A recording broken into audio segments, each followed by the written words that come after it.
Okay, so here's my go at a video. Sorry if my voice is a little bit too deep, but I can't really help that. Anyway, I just wanted to kind of focus on an experiment that I have been thinking about for a while and didn't realize that it was possible, and then finally, eventually realized that I had something to make it possible.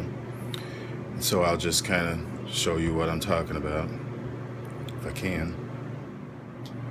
Okay, this is what I'm referring to, and sorry for the light. Hopefully when I get closer there will be less of a glare. But so for the longest time, of course, since I've thought about growing orchids or collecting orchids, I've always tried to replicate their natural habitat, which is usually a jungle, being that they are epiphytes and they generally grow mounted on something in their roots attached to it, seeking moisture and nutrients and things like that. So for the longest time I had thought about just mounting a few of mine, not just on wood, but on a living tree, and did not realize it possible until I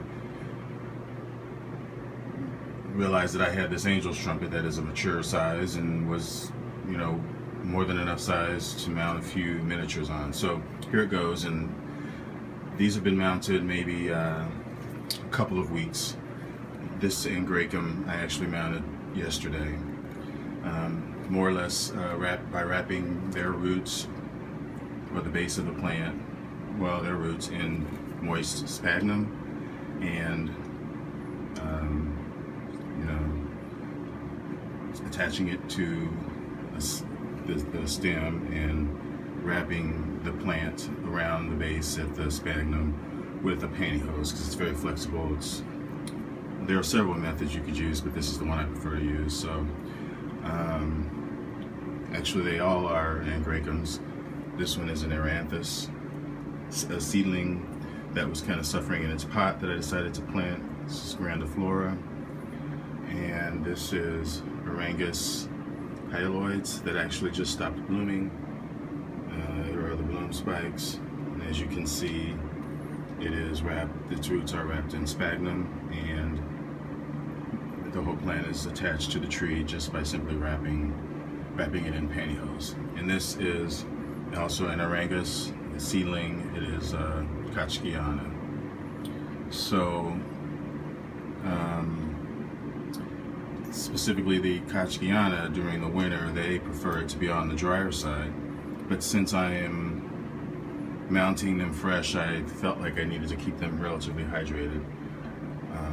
So that in itself is another risk that I'm taking, but I just feel like I need to get some establishment, and since it is the end of the winter, maybe they'll be okay, or maybe this particular one will be okay. I've never done this before, so I'll periodically show updates or declines, and maybe offer some advice from anyone who cares to put their comments in. Anyhow, this is my first attempt, and